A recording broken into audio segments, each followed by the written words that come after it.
เป็นยังไงเนาะเปิดภาพมาแกงอยู่ห้องหมอบัดนี้มาห้องหมอเอว่าไปซักยามาหนึ่งหมด3 เข็มฮะสวัสดีเด้อโอ้ยบ่หานเนาะสักยาเป็นยังไงเนาะสบายดีพ่อแม่พี่น้องหมดสุขสุขคน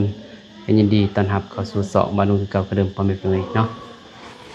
มาเบิ่งแม่เพิ่นว่าคืนนี้บ่ได้มาแค่แน่บ่แม่ก็แน่นั่นแหละมันเข็ม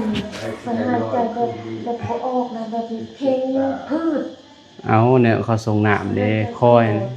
บ่แต่เฮือนมันคอยไม้อันนี้มันเมื่อเซ่แห้งยากอีกแล้วก็อีกแบบกำลังดันเข็มแล้วเมื่อเซ่เมื่อยังแห้งยากเกินนั่นนี่กันอยู่เซ่เขาก็ส่งน้ำนี่ของจานมาอยู่จักทิศนึงเบิ่งมันใครแน่แหละจังมันเฮาจะไปซื้อยาเอาบัดนี้พอวันว่าอย่างนั้นเลยฮะเลยถึงว่าเฮาบ่นั้นทิศนึงไปบ่มาทิศนึงก่อนอยู่เนี่ยเก็บนักเสือให้ส่วนอีเดละวันอีส่วนห้องยามีมีคนเบิ่งคือตะกี้คอยพาลูกไปแม่ก็ไปค่อยไปก็ยากอีกบัดนี้มีไผอยู่เนี่ยมันมีรถมีล้อเองสบายพี่น้องเอ้ยคือเด้อมันกินน้ำยามันไกลปานใดที่นั่นเป็นหัวหม้ออื่นแล้วยังสั่นได้กรอกอะสั่นติดมันสั่นกันจะหายใจแบบบ่แห้งแบบเมื่อยมันมีแห้งก็หายใจยาวๆถ้ามันลงมันลืมเละมันเลยไอ้ละซอยมันคือจะแบบกี่เป็นยังไงบ่รู้ค่อยแหละเนี่ยมันยามันไปนั่นดิมันไปบีบไปยังดิหยิบพี่น้องเอ้ยเทื่อนี่บ่เจ็บปานใดนี่ตัวสุดก่อนนี่ดินบ่ได้นี่ซักปุ๊บแล้วดินบ่ได้เลยติ่งไว้เลยซักยาพี่น้อง3 เข็ม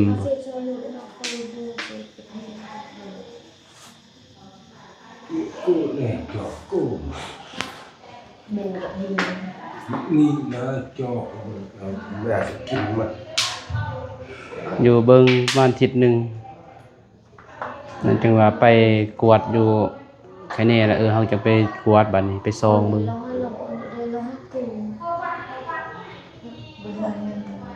อยู่นี่ว่า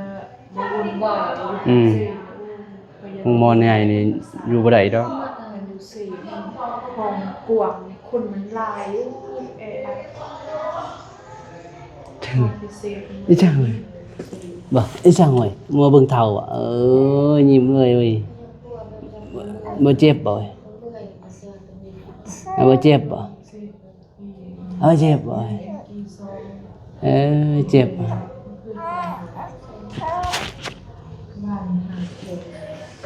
จะขี่อยู่ตัวนั้นล่ะกินไผแล้วก็พอนะคือแม่ก็มันเจ็บปวดจะอยู่ใส่มันซอนละตอนละค่ะโอโมไปซีน้ำซอนมันได้คืบหนึ่งเลยคืบหนึ่งตุกตัดในคาบละคืบจางไม่งั้นขับแล้วคือก็ว่างก็นั่นเพื่อละคืบนะเป็นคืบเอาตัดให้กินไม่มีเมือกในตัวนั้นมันหายากกินกับน้ำผึ้งมันบ่มีพวกกระทงปูกินเท่านั้นเอาเนี่ยคุมเฮงนั่นเอาแต่ว่าสมานแพ้คุมเฮงกินยังเศร้านะบ่ว่าติแนวเพิ่นไปแต่ทางอย่าลวงค่ะก็บ่ประมาทดอกแต่เฮาบ่อยากลงหลายทางมีอยู่แม่อยู่พังไทยเจ็บแล้วบ่แม่อยู่พังไทยเพิ่นส่งมาบ่มีบ่ฮู้แนวสิเอานี่ไปถามอนุสิทธิ์เป็นยาแคปซูลเพิ่นว่าลองกินเบิ่งเพิ่นสิพากมาบ่ได้เสียเงินมีแต่เอาไปเอาสิลองไปถามอนุสิทธิ์เบิ่งลองส่งที่อยู่ให้เราแล้วเราส่งมาแล้วเจ็บพี่น้องไง เก่งอะไรปุ่นกัน วันนี้ก็ไม่บอกหัวคอย เราหมดอะไรแบบนี้ อีช่างวะเว้ยอีหยังเนี่ยโตเราใหญ่เด้เราบีบได้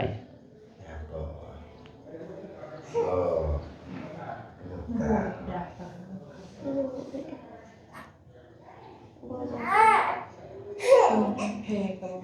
สุด เพื่อน อืมอีช่างเว้ยอีหยังบ่ว่าเฮ้ยยังว่าเว้ยเจ็บบ่เว้ยฮะบ่เหมาะบ่เจ็บบ่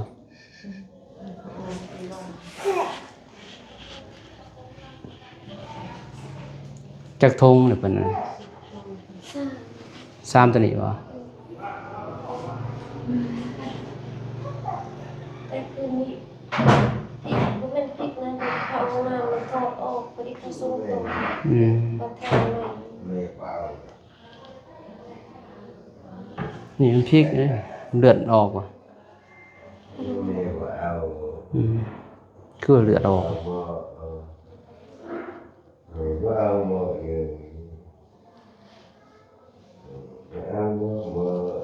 เต็มกัน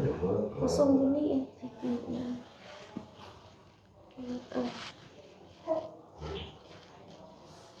หน่อยเลยพี่น้องเอ้ย3ธงแต่ธงตะบิดน่ะใหญ่ธงนี้บ่ใหญ่ปานใด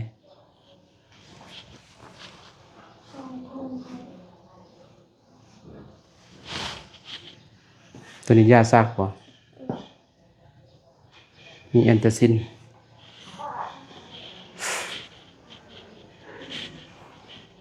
เพิ่นเข้าตอนเช้าบ่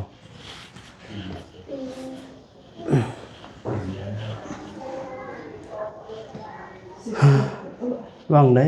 หนีบมือเด้อืม เนี่ยมันก็ตั้งคือ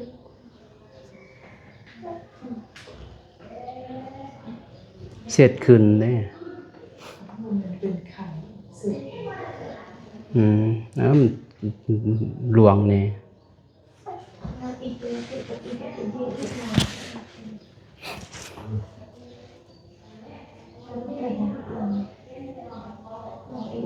ยืนเซ่เขา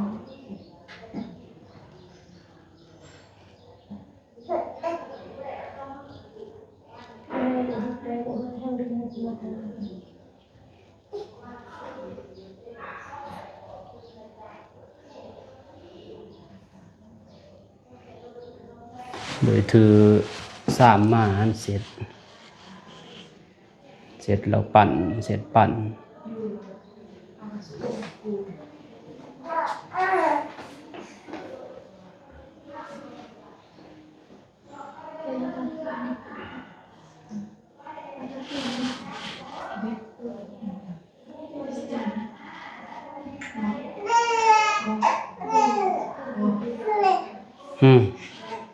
นี่ช่างไว้มึงบ่เจ็บบ่สักยานบ่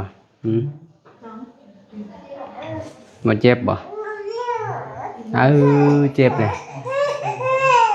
ไอ้เจ็บอ่ะไอ้เจ็บฮะเจ็บบ่เจ็บขาก็สั่งยาหนัก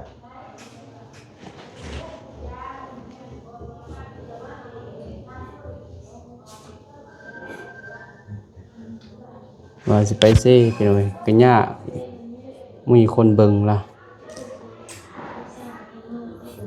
ก็บ่มีเงินสิไปเซ่ก็ใส่จ่ายหลายถ้าแค่แน่พุ่นอยู่ประมาณอาทิตย์หนึ่งก่อนถ้ามีรถรอเองสบายบ่มียากพี่น้องจักสิยืมรถไผไปคนหนึ่งคนเดียวไปแต่พอเพิ่นก็ยากอีกวันนี้ห้องหมอมันก็เป็นสิได้อยู่ไกลตลาดนะห้องหมอใหญ่ตอนนั้นก็คนหลายอีกมันมีห้องพิเศษหนึง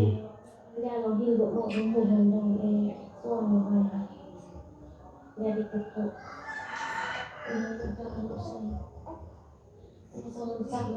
ปูตีบอกแม่มันลูกต้องลูกแล้วบอกลูกปู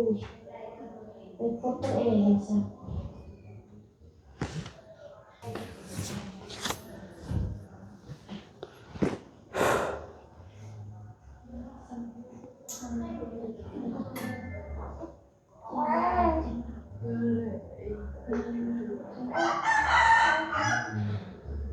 หนึ่ง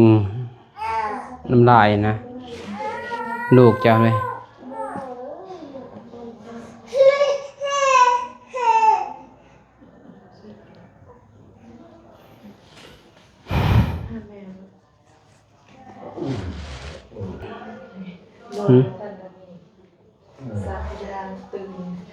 กำลังมันนอนเนี่ยมันหนึ่ง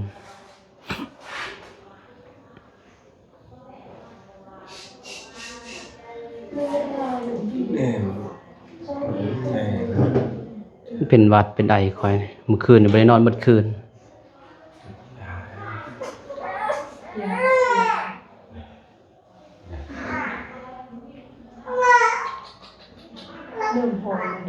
หอนมา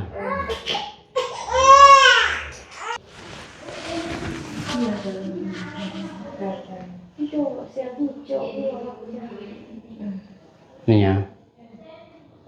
จะเสียบุญเสียเลยเขาซื้อแต่นอกไปซื้อตัวนี้วะมันบ่มีได้อยู่นี่ไปอยู่ไส้ก็เอาซื้อมัดอะไรยาแต่เขาอยู่ไก่ห้องมอยซื้อ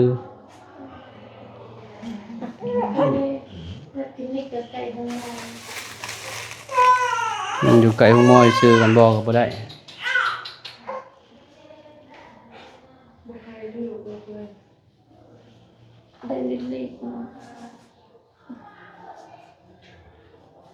มันขึ้นแต่หลังมันขึ้นยืดตึ๊บอันดังแบบหัวมันเป็นตึ๊บเลยนั่นประสาทมีแต่เมื่อยประสาทเมื่อยนะ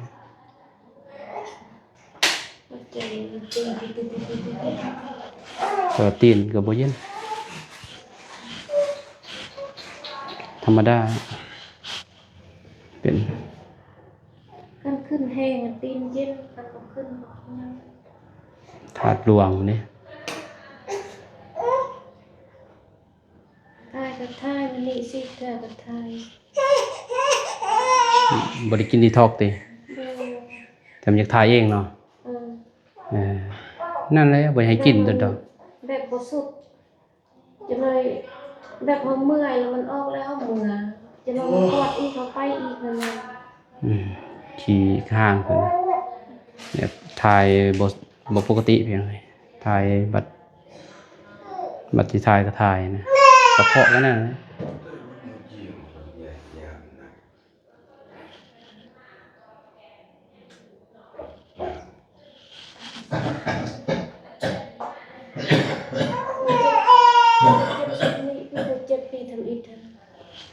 เลือดเข้มโตระบบหายใจแบบเจ็บหมดเลยปีนั้นนี่คือกันมันบาดแห้งนี่อักเสบกระเพาะอักเสบแห้งเป็นยังไงเนาะเต็มเป็นยังไงเนาะห้อง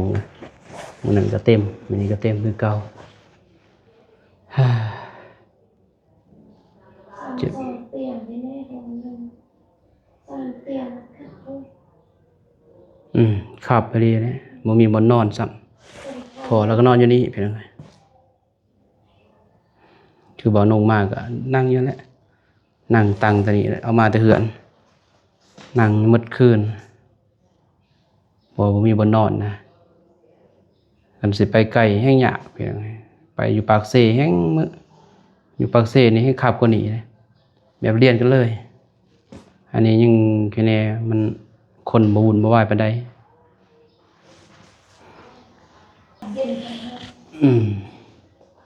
มันกระเบาสายกับน้องบุษบาเพิ่นมาลินน้ำไปหน่อยเนาะเพิ่นมาเอาเงินทางผู้ใหญ่เพิ่นนั่นแหละเพิ่นสิเฮ็ดเฮือนป่าใหญ่เนาะที่บ่าวนุ่งทายตะกี้นะสิมางตอนนั้นก็ดีใจนำป่าเพิ่นไปเนาะแต่เฮือนป่าเด้ซื้อมือ บ่เพื่อนลังหั่นเด้แม่อินเพิ่นสิแอบใหม่นะซื้อแผ่นเรียบใหม่เขามีคนคอยมา โดยมีคนซอย ดีกัน ทางบ่อสายเพิ่นพี่น้องเอ้ย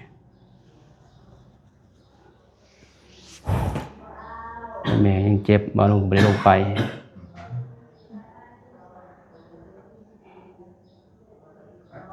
น้องเพิ่นก็ไปกอ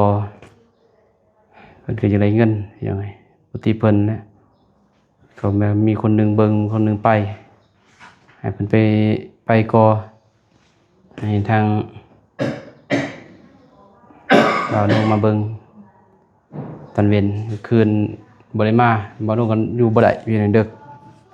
คืนนี้ก็บ่ได้นอนหมดคืนเพราะว่าตู้แซ่ก็ดังเลยแล้วก็นอนบ่หลับพี่น้องเอ้ย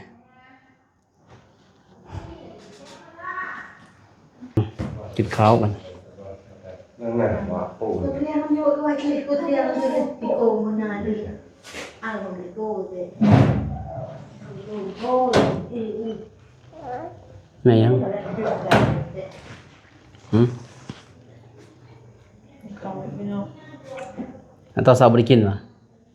เป็นยังบ่อยาก ไม่มีของกิน เอ้าก้อยแจ่วปลากระป๋องเห็นวะ เวลากับคนคืน กินเลยเด้อพี่น้องว่านุ่มเพียงมันบ่เจ็บกระเพาะ แค่อย่างเราเป็นกันว่าอยู่ก็มากิน เป็นยัง ว่าใกล้ในมือก็เกิดเอง จักเด้อโทรมามื้อหนึง ไปอยู่ แนว เฮ้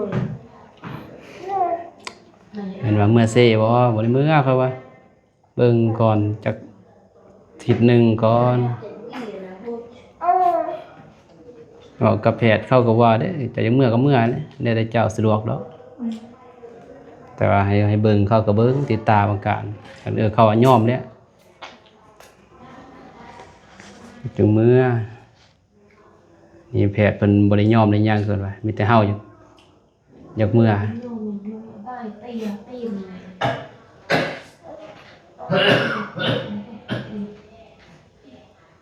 หัว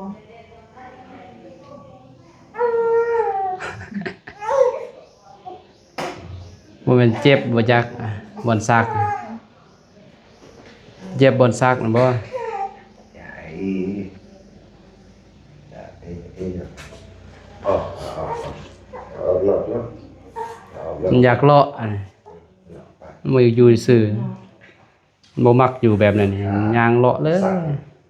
สามเข็มในคนที่ดื้อไปออก สามเข็มเลย สามเข็มเลย แม่ยังตันบ่มีหยัง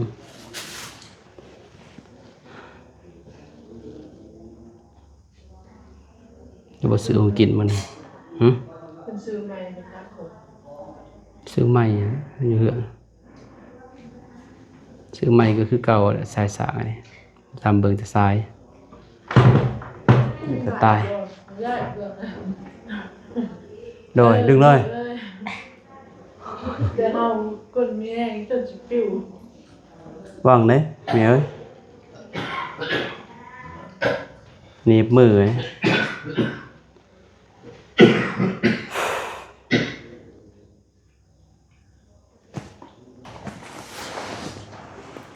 เป็นอืดเป็นไอติเลยพี่น้อยออกมานอกหอนเมื่อยจะเสร็จจังใดพี่น้อยเนาะทางเมียเฒ่าบ่สวงบ่เศร้าเจ็บตลอดเลยพี่น้อยเนาะ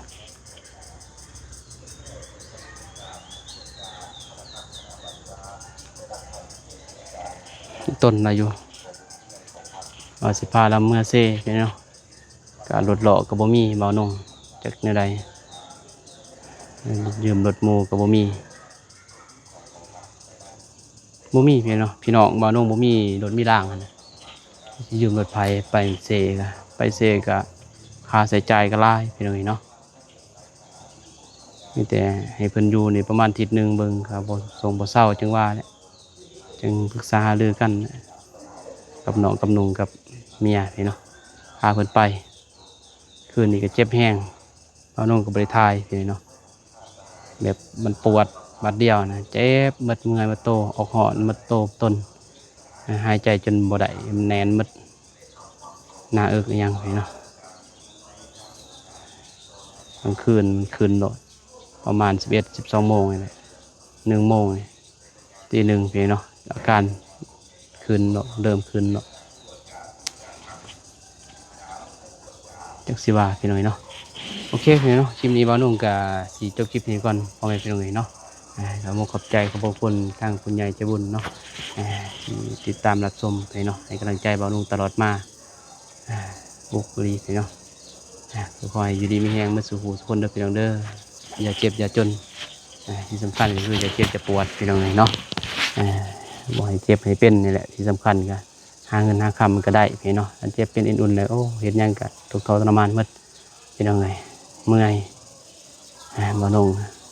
คืนนี้ก็บริโนอนบ่นุ่ง2 คืนบริโนอนพี่เนาะคือเจ็บหัวนำแม่ที่สิเป็นใดบายพี่น้อยเนาะพอกันในคลิปหน้าเด้อพี่น้องเด้อคลิปนี้ขอกล่าวคำว่าสบายดีพี่น้องบ๊ายบาย